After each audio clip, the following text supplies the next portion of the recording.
हाय दोस्तों, कैसे हैं? उम्मीद है आप सब ठीक होंगे, अपनी पढ़ाई कर रहे होंगे। मैं मोहम्मद मुख्तार आपके सामने मैं फिर से हाजिर हूँ।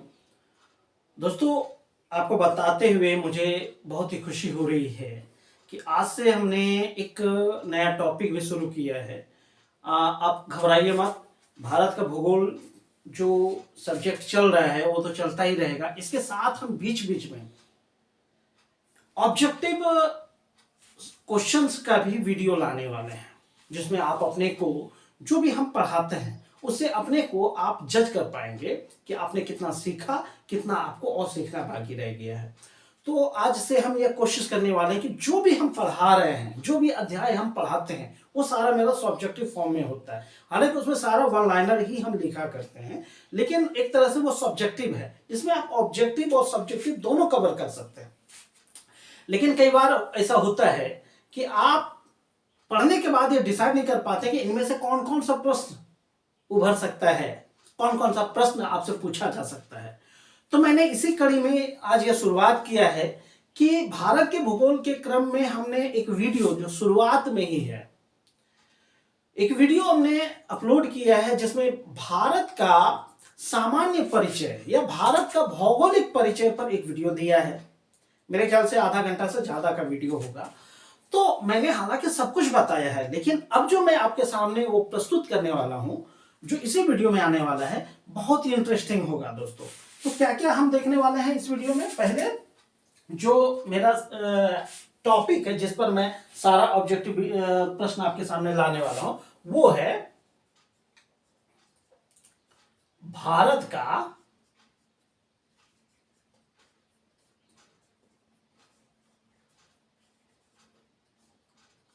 भौगोलिक परिचय। इस पर मैंने स्पेशल एक वीडियो लाया है और मैं हर वीडियो के साथ ऐसा ही करने वाला हूं। भारत का भौगोलिक परिचय पर मैंने विस्तार से बात किया है। अब उनसे जो जो भी प्रश्न उभर कर सामने आ रहे हैं ना दोस्तों, उन सारे को मैंने ऑब्जेक्टिव फॉर्म में लाने का सोचा है और वो मैं इसमें करने वाला हूं। तो इसमें हम क्या देखने वाले हैं? सारे वस्तुनिष्ठ प्रश्न इससे जो उभर कर सामने आ रहे हैं वो इस वीडियो में आने वाला है। वस्तुनिष्ठ प्रश्न। तो आप कहीं मत जाइए, बिल्कुल एंजॉय करते हुए आगे बढ़ना है। और देखिए आपको कैसा लगता है, हमारी यह कोशिश आपके लिए कितना मददगार साबित हो रहा है।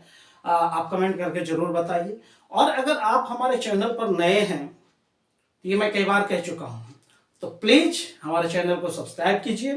वीडियो पसंद आता है तो वीडियो को लाइक कीजिए, और अगर कोई राय है तो कमेंट कीजिए। और हाँ, यदि आपको वीडियो पसंद नहीं भी आता है तो डिसलाइक का बटन जरूर दबाइए, जिससे हमें यह पता चल पाए कि हमें और अपने वीडियो में और सुधार की गुंजाइश है।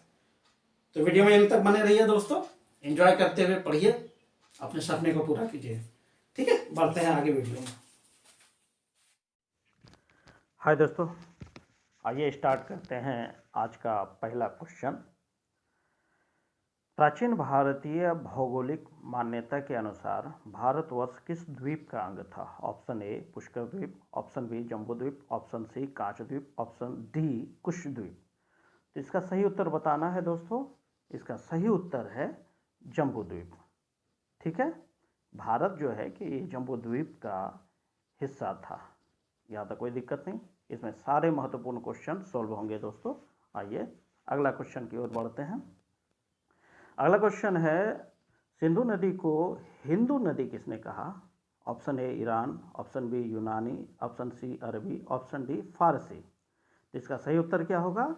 इसका सही उत्तर है दोस्तों ईरान।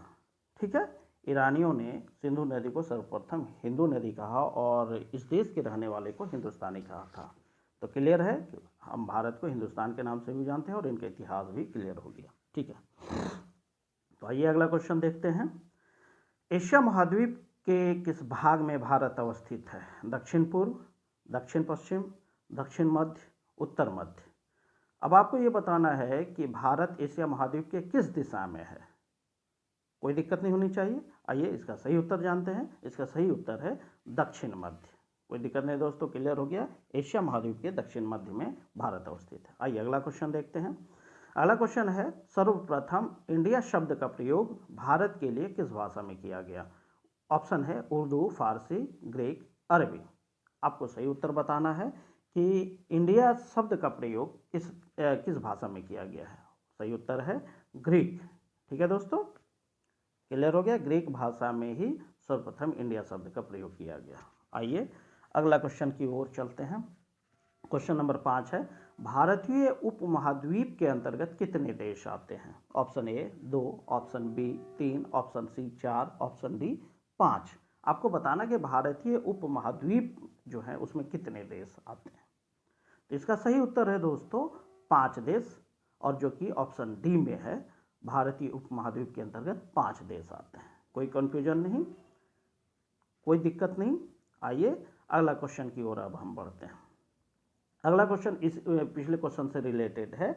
निम्नलिखित में से कौन सा देश भारतीय उपमहाद्वीप में नहीं आता है? Option A Bharat, option B Sri Lanka, option C Bangladesh, option D Bhutan. तो इनमें से उस देश को बताना है जो कि भारतीय उपमहाद्वीप का अंग नहीं है। तो सही उत्तर है श्रीलंका। श्रीलंका को छोड़ के बाकी देश जो है भारतीय उपमहाद्वीप के अंग है। क्लियर है, कोई दिक्कत नहीं दोस्तों। आइए अगला क्वेश्चन की ओर बढ़ते हैं। अगला क्वेश्चन है, क्षेत्रफल में भारत का विश्व में स्थान क्या है? चौथा, छठा, सातवां, आठवां। मतलब आपको बताना है कि भारत का क्षेत्रफल विश्व के क्षेत्रफल के हिसाब से कई नंबर का स्थान रखता है। तो देखते हैं सही उत्तर क्या है। इसका सही उत्तर है 7वां। भारत विश्व में क्षेत्रफल के हिसाब से 7वां सबसे बड़ा देश है। कोई कन्फ्यूजन नहीं होनी चाहिए, ये बहुत इंपॉर्टेंट क्वेश्चन है दोस्तों, सबको पता होनी चाहिए। आइए अगला क्वेश्चन देखते हैं। निम्न में से किस देश का क्षेत्रफल सबसे कम है? प्रश्न को ध्यान से सुनिएगा। किस देश का क्षेत्रफल सबसे कम है? इनमें से ब्राजील, ऑस्ट्रेलिया, कनाडा, भारत, इन चारों में से किस देश का क्षेत्रफल सबसे कम है? तो इसका सही उत्तर है दोस्तों भारत, क्योंकि बाकी तीनों देश जो है उसका क्षेत्रफल भारत के क्षेत्रफल से कहीं ज़्यादा है। तो ऐसे प्रश्न अक्सर परीक्षाओं में पूछे जाते हैं, तो कंफ्यूजन नहीं होना है। चलिए अगले क्वेश्चन की ओर बढ़ते हैं। प्रश्न है, द्वीपों सहित भारत के तट रेखा की लंबाई कितनी है? 6100 किलोमीटर, 7516.5 किलोमीटर, 15200 किलोमीटर, 1200 किलोमीटर। तो इसका सही उत्तर है दोस्तों 7516.5 किलोमीटर। इसमें द्वीपों सहित कहा गया है तट रेखा की लंबाई। क्लियर है, भारत की तट रेखा द्वीपों सहित जो लंबी है 7516.5 किलोमीटर। आइए अगला क्वेश्चन देखते हैं। भारत की तट रेखा की लंबाई कितनी है? क्लियर हो गया पिछला क्वेश्चन, और इसको देखिए एक साथ। भारत की तट रेखा की लंबाई कितनी है? ऑप्शन 6100 किलोमीटर, 7516.5 किलोमीटर, 15200 किलोमीटर और 1200 किलोमीटर। तो इसमें सिर्फ तट रेखा की लंबाई बताना है, द्वीपों को हटा देना है। तो इसका सही उत्तर है 6100 किलोमीटर, क्योंकि अगर द्वीप को जोड़ेंगे तो 7516.5 किलोमीटर हो जाएगा। कंफ्यूजन सॉल्व हो गया दोस्तों, आगे बढ़ते हैं। अगला क्वेश्चन है, भारत की लंबाई उत्तर से दक्षिण कितनी है? Option A 3214 kilometre, option B 2933 kilometre, option C 3412 kilometre, option D 1643 kilometre. तो भारत की लंबाई उत्तर से दक्षिण कितनी है वो बताना है दोस्तों। ये बहुत इंपॉर्टेंट क्वेश्चन है, इसका सही उत्तर जानने का प्रयास करते हैं। इसका सही उत्तर है 3214 किलोमीटर। उत्तर से दक्षिण भारत की लंबाई 3214 किलोमीटर है। कोई कंफ्यूजन नहीं दोस्तों। आइए अगले क्वेश्चन की ओर बढ़ते हैं। भारत की लंबाई पूर्व से पश्चिम कितनी है? 2933 किलोमीटर, 3214 किलोमीटर, 3133 किलोमीटर, 3488 किलोमीटर। यानी इसमें बताना है पूर्व से पश्चिम की लंबाई। अभी आपने क्वेश्चन में देखा क्या, उत्तर से दक्षिण की लंबाई आपने देखा। तो ये प्रश्न आपको कंफ्यूजन पैदा कर सकता है। इसका सही उत्तर हम जानते हैं, इसका सही उत्तर है 2933 किलोमीटर, और 3214 क्या है? उत्तर से दक्षिण लंबाई। चलिए अगला क्वेश्चन की ओर देखते हैं। भारत का क्षेत्रफल विश्व के भौगोलिक क्षेत्रफल का कितना है? इसमें परसेंटेज बताना है, भारत का क्षेत्रफल विश्व के भौगोलिक क्षेत्रफल का कितना है? 2.2%, 2.4%, 2.6% या 2.8%। ये भी महत्वपूर्ण क्वेश्चन है दोस्तों। इसका सही उत्तर क्या होगा? इसका सही उत्तर है ऑप्शन बी 2.4%। भारत का क्षेत्रफल विश्व के क्षेत्रफल का 2.4% है। कोई दिक्कत नहीं। चलिए अगला क्वेश्चन देखते हैं। अगला क्वेश्चन है, भारत का सबसे दक्षिणी राज्य का नाम क्या है, या भारत का दक्षिणतम राज्य का नाम क्या है? तो ऑप्शन ए है Kerala, option B Tamil Nadu, option C Andhra Pradesh, option D Karnataka. इसमें जो ज़्यादा कंफ्यूजन होता है केरल और तमिलनाडु को लेकर, क्योंकि केरल और तमिलनाडु में अक्सर आदमी फंस जाता है। तो इसका सही जवाब क्या है दोस्तों, वो देखते हैं। इसका सही जवाब है तमिलनाडु। ठीक है, आइए अगला क्वेश्चन की ओर बढ़ते हैं। अगला क्वेश्चन है, भारत की मुख्य भूमि का दक्षिणतम नोक पॉइंट का नाम क्या है? मतलब भारत की जो मुख्य भूमि है उसका दक्षिणतम नोक क्या है? ऑप्शन है, देखिए, Indira point, cape Comorin point, Calimere point, Indira col. तो इसको बड़ी ध्यान से देखिएगा, दक्षिणतम नोक बोले, दक्षिणतम पॉइंट बोले, तो इसका सही उत्तर क्या होगा? इसका सही उत्तर है दोस्तों केप कोमोरिन पॉइंट। ठीक है, आइए अगला क्वेश्चन की ओर बढ़ते हैं। इंदिरा पॉइंट का अन्य नाम निम्न में से नहीं है। हम जानते हैं कि इंदिरा पॉइंट का 3 और नाम है, तो इनमें से चौथा नाम जो है वो इनका नाम नहीं होना चाहिए। पहले देखते हैं option, Pygmalion point, Parson point, लाहिचिंग पॉइंट, केप कोमोरिन पॉइंट। तो इसमें से जैसा कि मैंने आपसे कहा कि इंदिरा पॉइंट को अन्य नाम से भी जाना जाता है। इनमें से 3 नाम है, चौथा नाम वो ढूंढना है जो कि इंदिरा पॉइंट का नाम नहीं है। तो इसका सही उत्तर क्या होगा? केप कोमोरिन, क्योंकि बाकी 3 नाम है। चलिए अगला क्वेश्चन देखते हैं। भारत का दक्षिणतम बिंदु का नाम क्या है? दक्षिणतम मतलब सुदूर पूर्व, जो अंडमान निकोबार द्वीप समूह में है वो बिंदु, उसको बताना। चलिए ऑप्शन है इंदिरा पॉइंट, केप कोमोरिन, इंदिरा कॉल, पोर्ट ब्लेयर।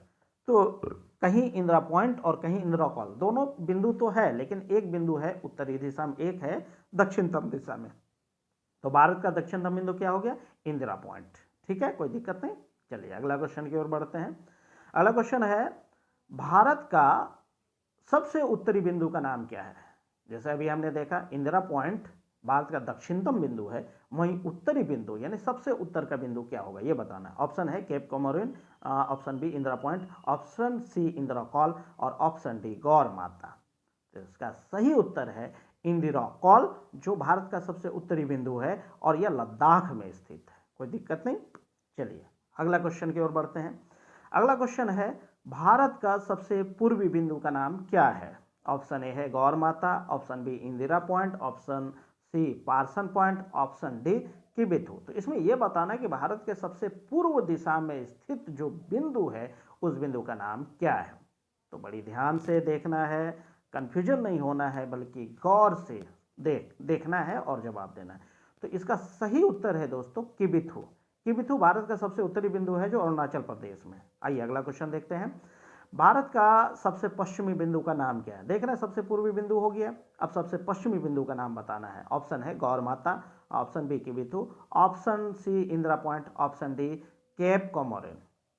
तो अभी हमने क्या देखा, एकदम ध्यान से, इंदिरा पॉइंट तो दक्षिणतम हो गया, तो अभी क्या बताना, सबसे पश्चिमी बिंदु का नाम बताना है। इसका सबसे पश्चिमी बिंदु है बाबू गौर माता। गौर माता जो गुजरात से रिलेटेड है। ठीक है, अगला क्वेश्चन देखते हैं। इंदिरा पॉइंट कहाँ अवस्थित है? कुछ देर पहले ही हमने बताया था इंदिरा पॉइंट कहाँ स्थित है। चलिए ऑप्शन देखते हैं, ये भी क्वेश्चन पूछा जाता है। ऑप्शन है केरल, बी में तमिलनाडु, सी लक्षद्वीप, डी अंडमान निकोबार द्वीप समूह। तो इंदिरा पॉइंट हमने अभी कुछ देर पहले ही बताया कि इंदिरा पॉइंट भारत के अंडमान निकोबार द्वीप समूह में है। ठीक है, कोई दिक्कत नहीं। चलिए अगले क्वेश्चन की ओर बढ़ते हैं दोस्तों। क्लियर हो गया। अगला क्वेश्चन है, भारत के सबसे पूर्व में स्थित राज्य का नाम क्या है? क्लियर हो गया। ऑप्शन देख लेते हैं। सबसे पूर्व में स्थित राज्य ध्यान से पढ़ना है, उसके बाद ऑप्शन देखते हैं। असम, अरुणाचल प्रदेश, नागालैंड, मणिपुर। तो क्लियर है कि भारत के सबसे पूर्व में स्थित राज्य कौन सा है, इसमें ज़्यादा कन्फ्यूजन होता है और ये बहुत ही इंपॉर्टेंट क्वेश्चन है। ऑप्शन देख लेते हैं फिर से, असम है कि अरुणाचल प्रदेश है, नागालैंड। इसमें जो हम आप ज़्यादा गलतियां करते हैं वो अरुणाचल प्रदेश और जो है कि नागालैंड को लेकर करते हैं, क्योंकि इसमें बहुत ज़्यादा अंतर नहीं होता है। तो इसका सही उत्तर है दोस्तों अरुणाचल प्रदेश, क्योंकि असम जो है कि पूर्वोत्तर भारत के सेंटर में है, बीच में है और सबसे बड़ा राज्य है। तो इसका सही उत्तर क्या हो गया? अब सबसे पूर्व में स्थित राज्य अरुणाचल प्रदेश। ठीक है, चलिए अगला क्वेश्चन की ओर बढ़ते हैं कि भारत के सबसे पश्चिम में स्थित राज्य का नाम क्या है? ध्यान से देखिएगा, भारत के सबसे पश्चिम में स्थित राज्य का नाम क्या है? ऑप्शन गुजरात ए में है, बी राजस्थान, सी महाराष्ट्र, डी पंजाब। तो आपको बताना है कि सबसे पश्चिम में स्थित राज्य का नाम क्या है। गुजरात और राजस्थान में कंफ्यूजन होगी, लेकिन सही राज्य का नाम है गुजरात, और इसका नोक जो सबसे पश्चिम में स्थित नोक है वह है गौर माता। चलिए अगला क्वेश्चन देख लेते हैं। भारत का क्षेत्रफल कितना वर्ग किलोमीटर है? ये बहुत ही इंपॉर्टेंट क्वेश्चन है दोस्तों, इसका अपडेट वर्जन है। पहले ऑप्शन देख लेते हैं। जो है कि 32,87,263 वर्ग किलोमीटर, 32,87,679 किलोमीटर, 32,87,469 किलोमीटर और 32,57,405 किलोमीटर। तो कंफ्यूजन ना होइए, इसका सही उत्तर होगा ऑप्शन सी, 32,87,469 वर्ग किलोमीटर। आइए अगला क्वेश्चन देखते हैं। वर्तमान में भारत में कितने राज्य व केंद्र शासित प्रदेश है? बहुत इंपॉर्टेंट क्वेश्चन है, बहुत से लोग गलती करेंगे। ऑप्शन ए 29 राज्य 7 केंद्र शासित प्रदेश, ऑप्शन बी 28 राज्य 8 केंद्र शासित प्रदेश, ऑप्शन सी 25 राज्य 6 केंद्र शासित प्रदेश और ऑप्शन डी 27 राज्य 8 केंद्र शासित प्रदेश। तो अपडेट वर्जन है, इसका अपडेट उत्तर है, करंट उत्तर है 28 राज्य और 8 केंद्र शासित प्रदेश। चलिए अगले क्वेश्चन की ओर बढ़ते हैं।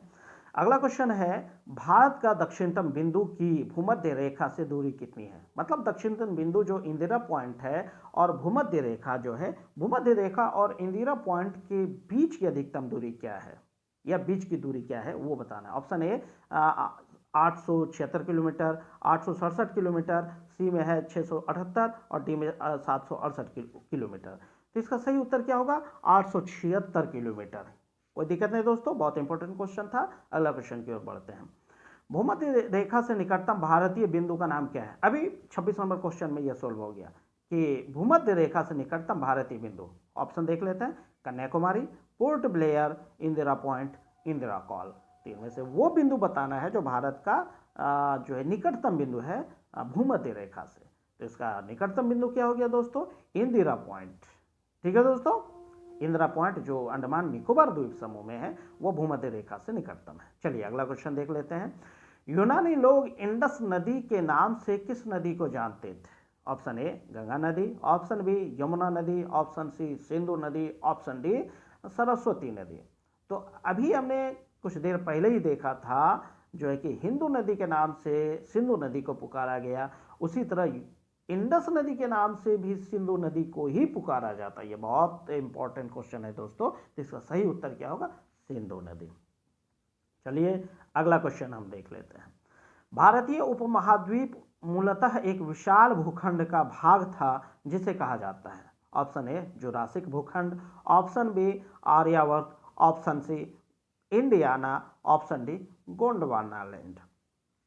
तो मतलब भारतीय जो उपमहाद्वीप है जिसमें 5 देश है, वो सारे देश एक भूखंड का हिस्सा था, और सही उत्तर इनमें से है गोंडवाना लैंड। तो इस तरह दोस्तों इसमें